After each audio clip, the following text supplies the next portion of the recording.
Welcome back, or welcome if you're just joining us. It's the France 24 debate. We're 39 days away from the first round of the French presidential election. That day, we may have not one, but two of the leading candidates under formal investigation in various corruption probes.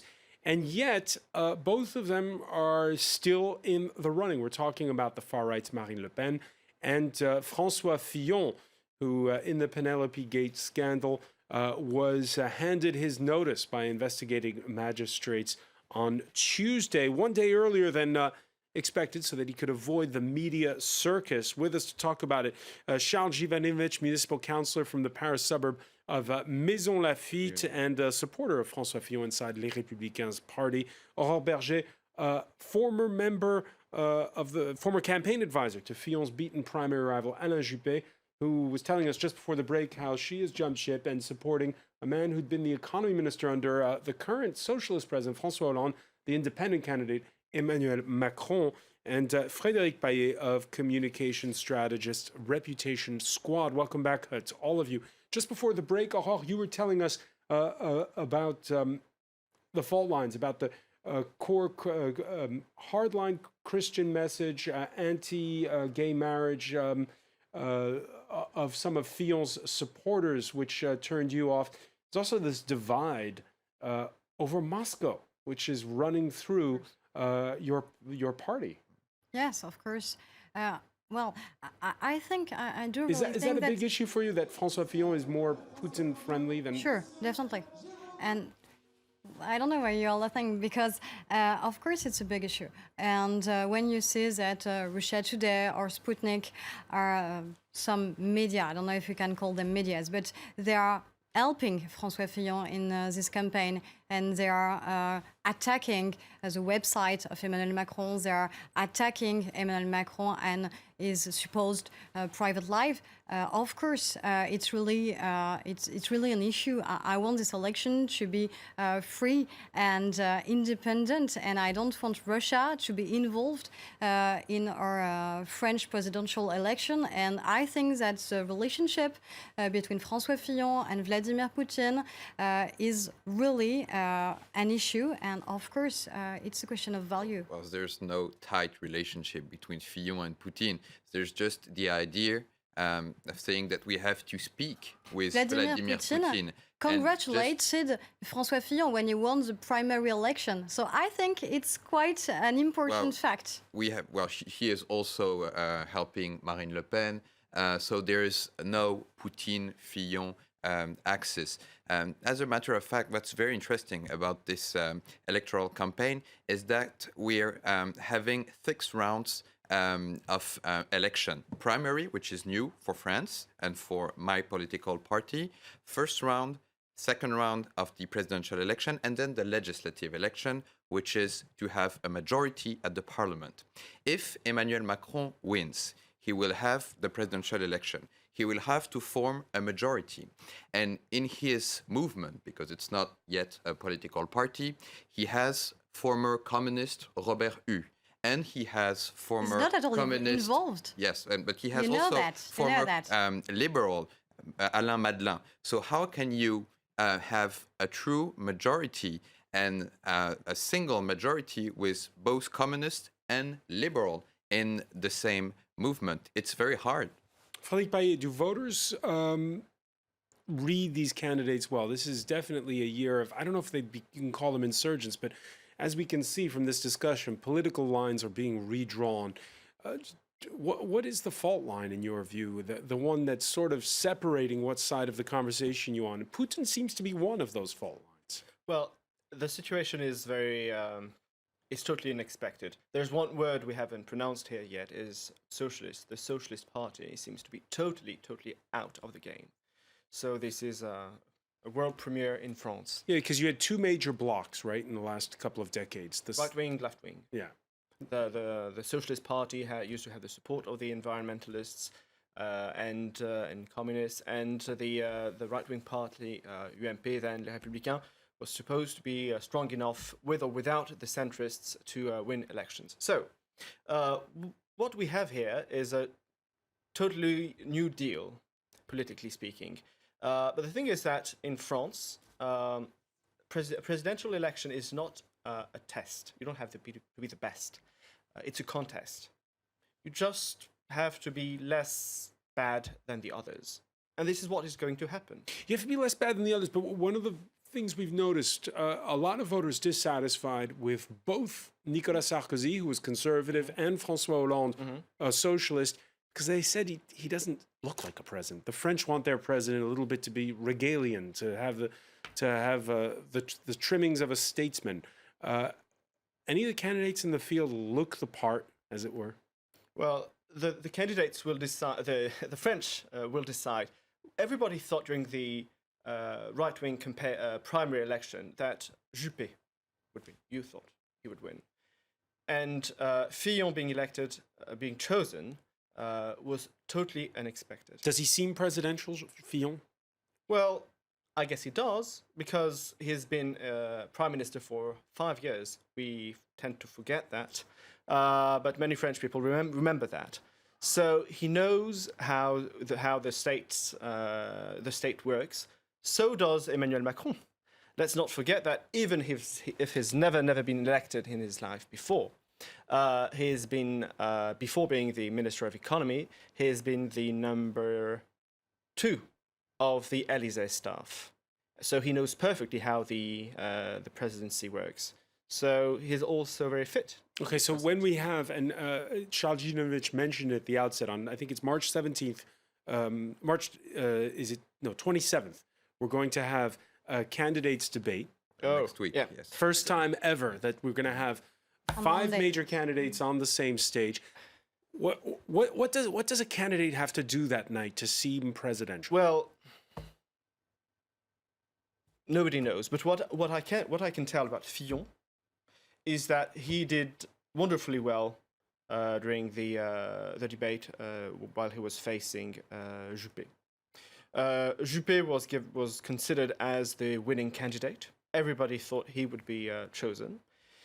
And what we saw during that debate was François Fillon, which was he seemed not to have prepared any catchphrase, no talking points. Old school. He seemed natural, genuine, believing what he was saying, which is something we're not really used to in France. So he seemed also had to have a very coherent way of seeing the world and seeing politics in France. I think this was a totally new way of doing politics, and this is probably why he did so well when people went to vote. Because during the past 3 years, he was traveling around France, speaking. He did a grassroots campaign. Yeah, he did a grassroots campaign, speaking with elder and younger French citizens. And Fillon's program is a program from French citizens, and it's a program which has been sought during 3 years without any cameras, without any press. Great This primary campaign. The proof being he won 2/3 of the vote in the runoff of that primary campaign. Now it's a general election, though. And Yes. you don't have time to go to every small village in France. Something we have to strengthen also is that there are some links between Emmanuel Macron and François Hollande. He was his minister, he was his counselor, and also there is someone called Jean-Pierre Mignard, who is a lawyer from the left-hand side, and he said in Macron's future majority, François Hollande will have a big weight. So there is a link But hang on, between both men. We're talking about the way of campaigning in these final days. It's going to be tougher now for Fillon because everywhere he goes, we heard him in part one saying, "I don't want to talk anymore about the scandals," but they're going to come back. Is he just going to be able to shut it out everywhere he goes? He won't be able to speak one-on-one with people because they'll be asking about him, won't they? The lawyers are not talking about the scandals. Fillon and the team are talking about the program and the ideas. This is the new momentum that we are leading. Of course, the difficulty in such a short period of time, Aurore Berger, for Emmanuel Macron is casting aside the uncertainty over a 39-year-old candidate who's never run for political office. A lot of the French... That's a good thing, I think. It's a good thing, except Of that course. People want a steady hand at the Elysee Palace, don't they? I think people want new people. I'm not sure that having François Fillon, who has always lived thanks to politics, is a good thing for the country. He never worked in an enterprise. He don't know at all. He doesn't know at all the enterprise, and I think it's important to have something new at the head of the country. And if we have so many people joining us, of course, you mentioned some people, and you mentioned, of course, the most caricatural people that just. Without asking anything to Emmanuel Macron, just said that they will vote for him. And that's not because you will vote for someone that you will get something from him. So it's really different. And of course, we will have, if Emmanuel Macron is elected in May, of course, you will have candidates all over the country for Emmanuel Macron. And you know that people in France will want to have a majority for the new president. But regarding the campaign of François Fillon, of course, he did a real great campaign during the primary and a grassroots campaign. But now you know that he's just avoiding talking to French people. He's scared to talk to French people. When he goes anywhere in France, he just go to a meeting from his car to his car, and he doesn't speak to French people. He hasn't answered, for instance, Frédéric Baillet, the question of who paid for the suits, for those 50,000 euros in suits. Is that a legitimate question? He answered. He said it's his private. He said, so what? Then it's his private life. Is that a legitimate question to be asking a candidate for president? Obviously, yes. Obviously. But apart from that, the man has nothing to fear. Nothing will happen to him before the first round or even the second round of the elections. Nothing. He won't be found guilty of anything. It will take too long. And if he's elected, the French constitution will grant him immunity. Right. So for 5 years, nothing will happen. The prosecutors will suspend the case and wait until the end. Between now and election day, that steady drip of revelations that will continue. I mean, I just have to ask you this question: the daughter paying back her wedding, that's not something you see in France normally. Are you sure it's true? Do you have any proofs? That's what she said. She said so. Which are the proofs? I mean, she said she said that. She's saying that, but you have all this pressure, and it's very hard for them. So she's not saying the truth. I don't know. I don't know what's happening with this whole affairs, but the main issue is today, once again, the program, not the suits, not the wedding. Someone that you can trust. But we can and trust how can him. you trust? He just said that you would step down and he didn't.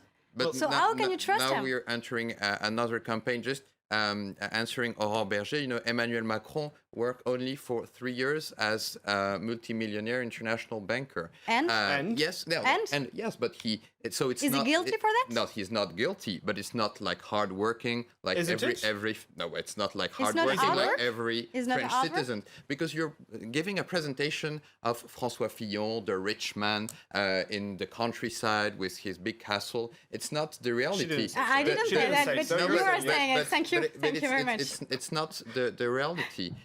The reality is that you have. But he's only had one job since 1981, which is professional politician. Yes, he is a professional politician. Yes, but in his surroundings and people with him are from the SMBs. You have entrepreneurs. I'm an entrepreneur. I have my own company and I support François Fillon. So I know what is it to employ people, and I know that his program is the best for employment, for example. Well, beyond that funny thing about the suits, why would a man for 5 years pay for so many clothes? 48,000 euros. And last month, how much? 18, 19? 13,000 for 2 suits. Why on earth? The only question to be asked is why? What does that man expect from François Fillon in return? That's the only question that should be asked. It's a and nobody asked him. Do you think the level of a presidential debate is on suits, No, It's the because of level of François a Fillon. It's presidential because of François Fillon. debate Why did he ask is for these suits? on ideas, is on Emmanuel Macron lack of ideas, on immigration, on security, on economics, the true lacks of the program. All right, when there is that debate that takes place on March 27th, there'll be one outlier, and it won't be François Fillon, it'll be Marine Le Pen, the far-right leader. She has her own issues. She faces 2 tax audits for underestimating her real estate assets. She currently doesn't pay wealth tax and might have to do so. And she could be put under formal investigation for putting her chief of staff and her personal bodyguard on her European Parliament payroll. This, while they did, it seems, no EU-related work. She's flat out refusing to cooperate with the magistrate. She's not even showing up, and had this to say about Fillon's legal troubles when asked by France 24. Les Français, ils ont eu un certain nombre d'informations. Je crois qu'ils se I sont... believe the French people have made up their minds. The formal investigation will do little to change their opinions. We may finally be able to talk about something else: immigration, society, security.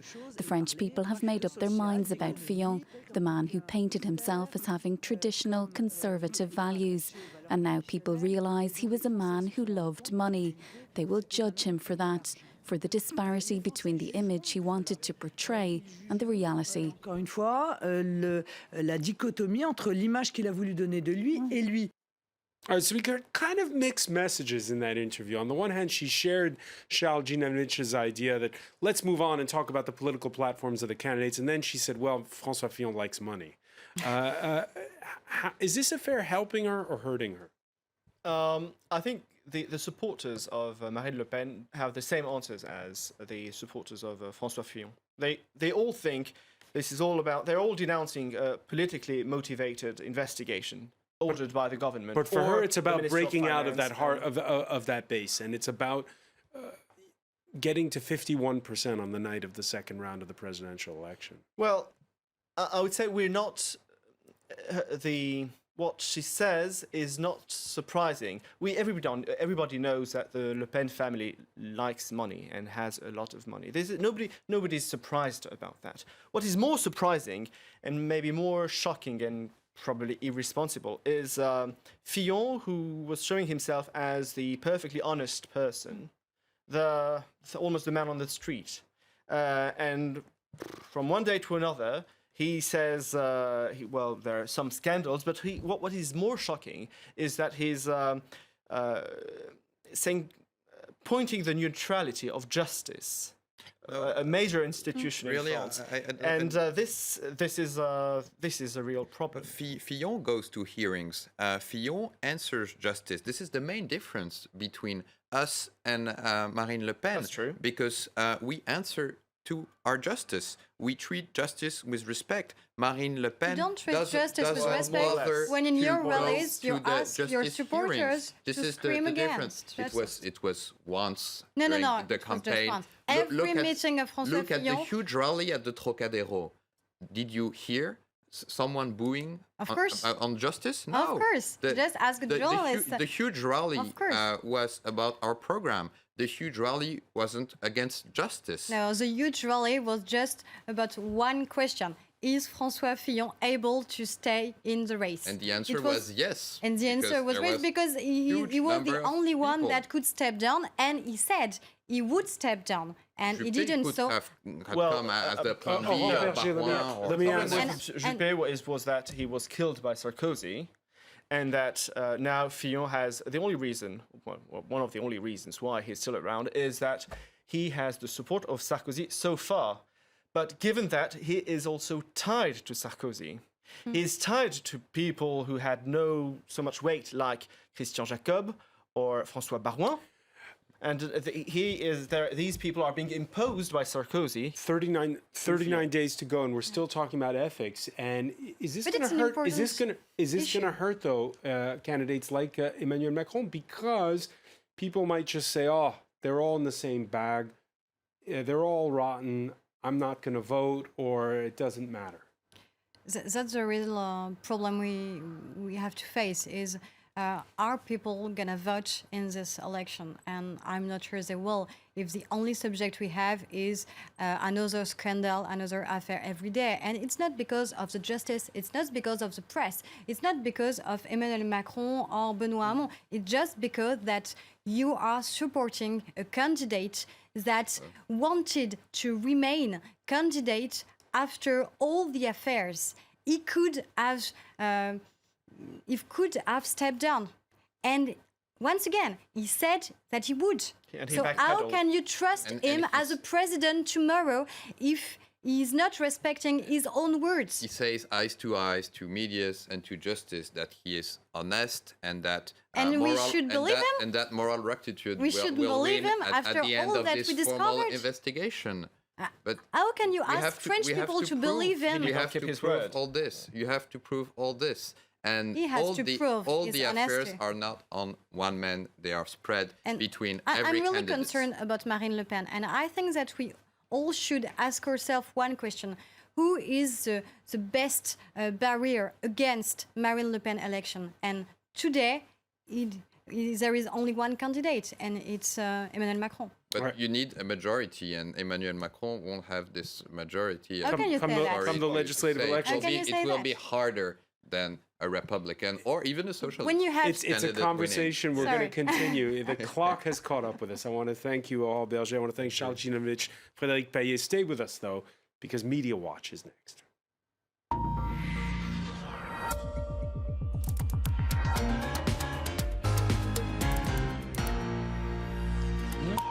So it's starting with Le Monde.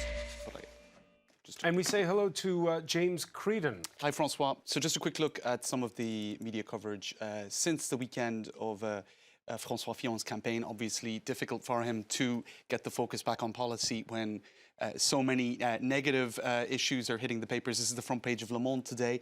A campaign at a time of suspicion. So indeed, there are several different stories in the media that are creating very much a negative mood around the campaign.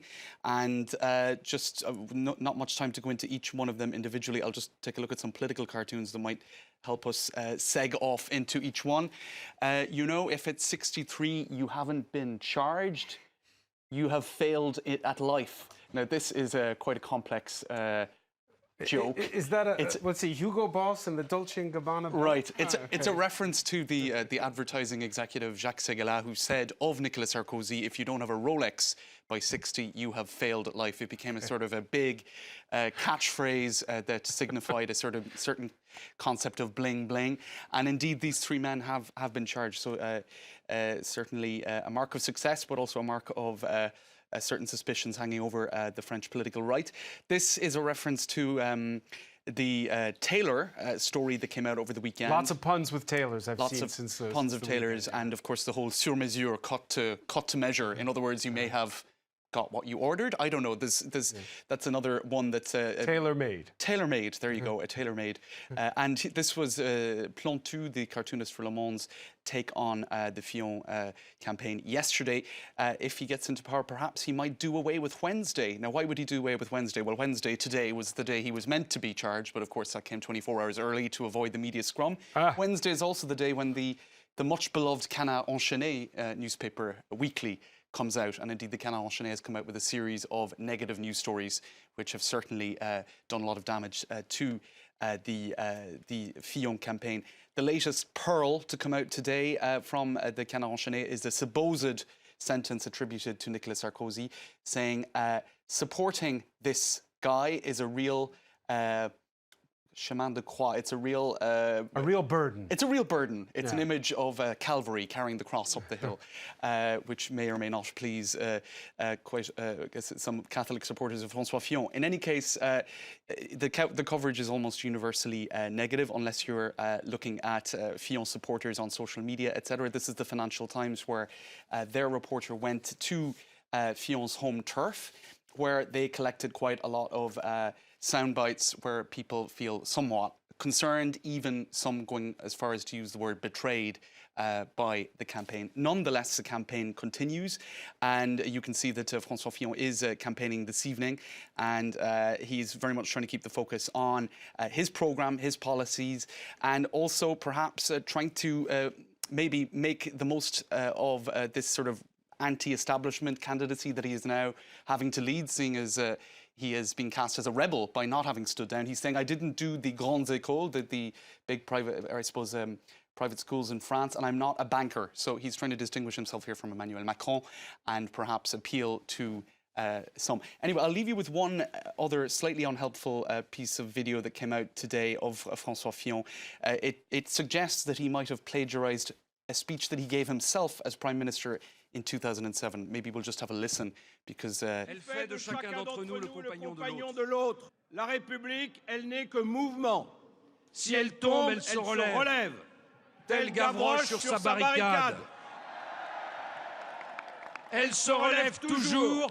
Et c'est la faute à Voltaire, et c'est la faute à Rousseau. C'est aussi that was the Trocadero It's a speech. stump speech. It's just a little bit earlier. Right, exactly. He went back into his speeches and I think delivered that one. In any case, there's nothing particularly damaging about that. It's just a little bit embarrassing. And of course, the comparisons with Melania Trump doing the same to Michelle Obama were dug out, although perhaps when you plagiarize yourself, it's a little bit less. Not plagiarizing. It's not plagiarizing, exactly. There you go. It's just repeating. All right.